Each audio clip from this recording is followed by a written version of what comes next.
부동산 매수 타이밍은 언제일까? 지금은 준비할 때입니다. 부동산 지표로 매수 시점 알아보기. 안녕하십니까? 부동산 잡잡입니다. 요즘 이런 문의가 많습니다. 이만큼 떨어졌는데 하락장 마무리가 되어가지 않을까요? 아니면 부동산을 매수해야 하는 시점은 언제일까요? 먼저 첫 번째 답변을 드리면 단호하게 아닙니다 라고 말씀드릴 수 있습니다. 현재는 하락 중에 있는 중이고 이게 마무리하고 하기엔 경제적으로 아직 뒷받침이 되지 않고 있습니다.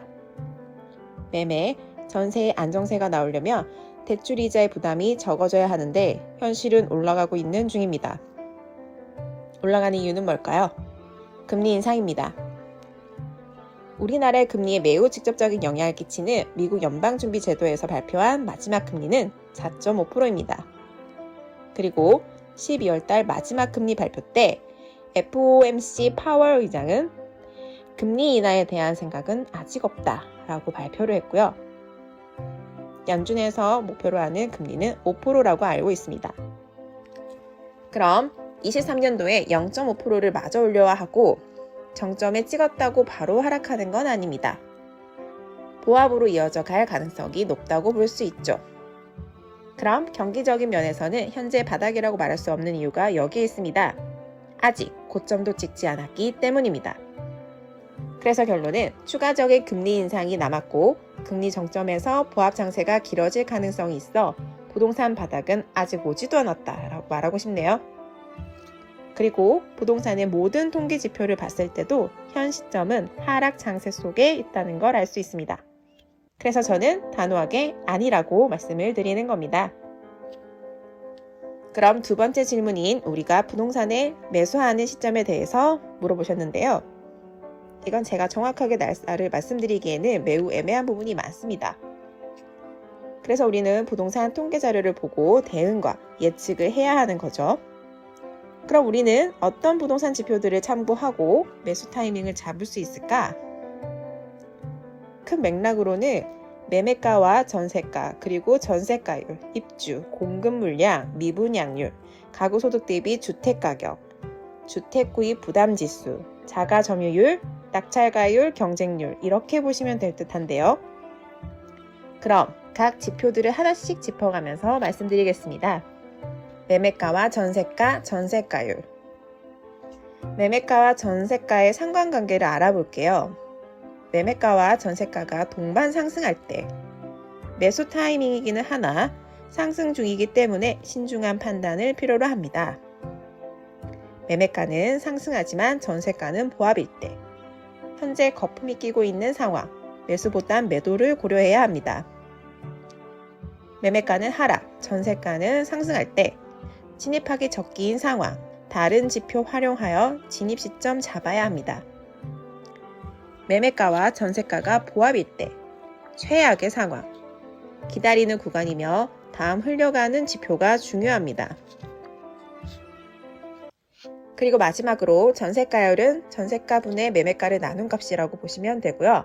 높으면 높을수록 매매가와 전세가의 갭 차이는 줄어들어 매수하기 좋은 타이밍이라고 볼 수 있습니다. 두 번째, 입주 공급 물량입니다. 데이터를 확인하시고 적정 수요보다 입주 공급 물량이 적은지 확인을 하세요. 한 가지 예로 말씀드릴게요. 대구의 입주 물량 및 공급 물량입니다. 표를 보시면 알다시피 20년에서 24년까지 적정 수요보다 입주 물량이 너무나 많은 걸 볼 수 있습니다. 특히 23년도에는 적정 수요보다 2배 가까이가 많네요. 이 말은 공급 물량이 많아 미분양 사태가 벌어질 가능성이 있고 아파트 가격이 더 빠질 가능성도 보이기 때문이죠. 그렇기에 실거주를 목표로 하면 모를까 투자로는 시기를 좀 더 봐야 할 듯합니다. 세 번째, 미분양. 미분양 수를 확인해야 합니다. 미분양 수가 높다는 건 현재 그 지역에서 소화할 능력이 적다는 것이고 이는 그 지역의 아파트 가격에도 영향을 미치는 거죠. 이 시점에서 공급 물량까지 많다는 건 매우 안 좋은 신호 중 하나입니다. 네 번째, 가구 소득 대비 주택가격 비율. PIR이란 연소득을 모아 주택을 구입하는 데 걸리는 시간을 말합니다. 예를 들어 연 5천만 원이고 집값이 5억이라고 하면 10년 동안 한 번도 쓰지 않고 주택 구입에 가능한 상태를 의미합니다. 이것도 서울의 PIR 지표를 보면서 설명을 드리면 국토부 장관의 말에 따르면 우리나라 서울 평균 PIR은 10에서 12 정도가 적정선이라고 말했습니다. 그러면 표를 보시면 14에서 14년도가 10에서 12 정도인데요. 이때 부동산의 매수 적기였습니다. 현재 제가 보기엔 10에서 12까지 내려오는 걸 바라는 건 무리인 듯 하고요. 14에서 16 정도가 적정하지 않을까 생각하고 있습니다. 다섯 번째, 주택 구입 부담 지수. 주택 구입 부담 지수란 중위소득 가구가 표준 대출로 중간 가격, 주택 구입 시 대출 상환 부담을 나타내는 지수를 말합니다. 그리고 지수 수치의 의미는 서울의 중간 소득 가구가 서울 지역의 중간 가격의 주택을 구입할 경우 적정 부담액의 90.1%를 주택구입담보대출 원리금 상환으로 부담한다는 것으로 지수의 수치가 높을수록 주택구입의 부담은 커진다는 의미입니다. 쉽게 말씀드리면 주택구입 부담지수가 100이라면 주택담보대출의 원리금이 가구 소득의 25% 수준이라는 뜻으로 해석하시면 됩니다. 그럼 예시를 들어보면 소득이 월 100이고 평균적인 주택담보대출 원리금 상환액이 월 25만 원이라면 소득에서 원리금 상환액이 차지하는 비율은 25%입니다. 이런 경우 주택구입 부담지수는 100이라는 뜻입니다. 이제 이해가 편하시죠? 현재 전국 기준 주택구입 부담지수는 평균 84.9% 정도이고 서울 기준으로는 150입니다. 표를 보면 현재 서울은 204 정도인 걸 확인할 수 있는데요. 이 말은 현재 주택구입 부담이 많이 크다는 걸 알 수가 있습니다. 이렇듯 부동산의 매수 시점을 체크하기에 적절한 지표라고 할 수 있습니다. 여섯 번째, 자가 보유 점유율.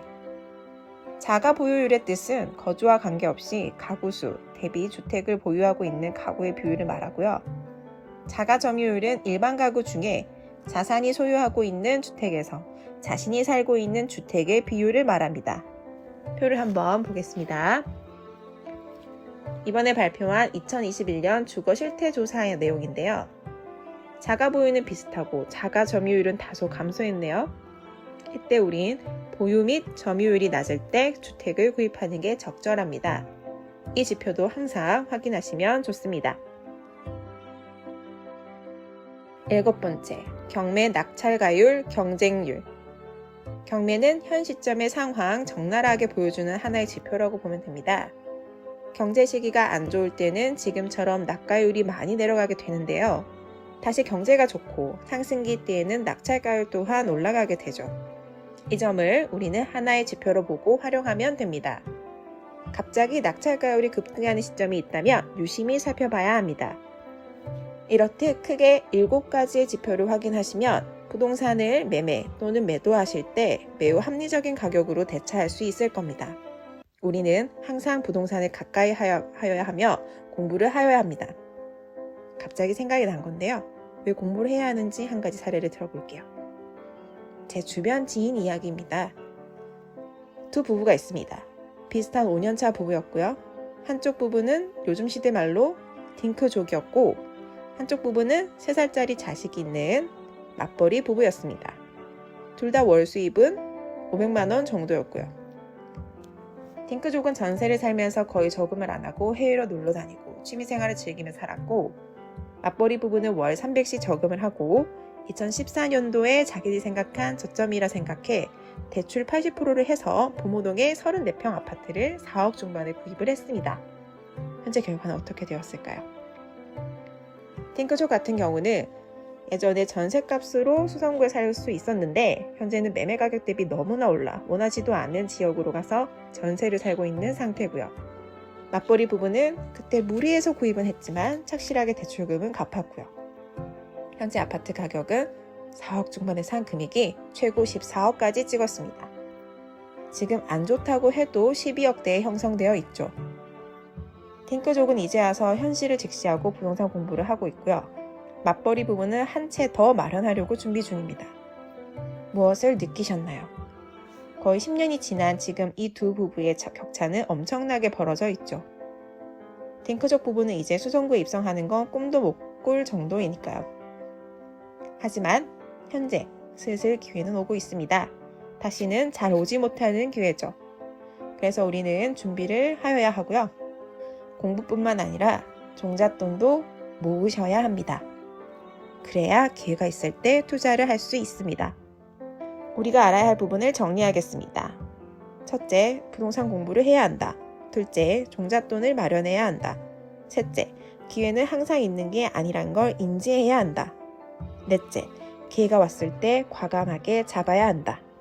금일 우리는 부동산의 투자 시점을 알 수 있는 부동산의 지표를 알아봤습니다. 항상 공부해야 한다는 점을 인지하시고 궁금한 점이나 문의사항은 언제나 환영입니다.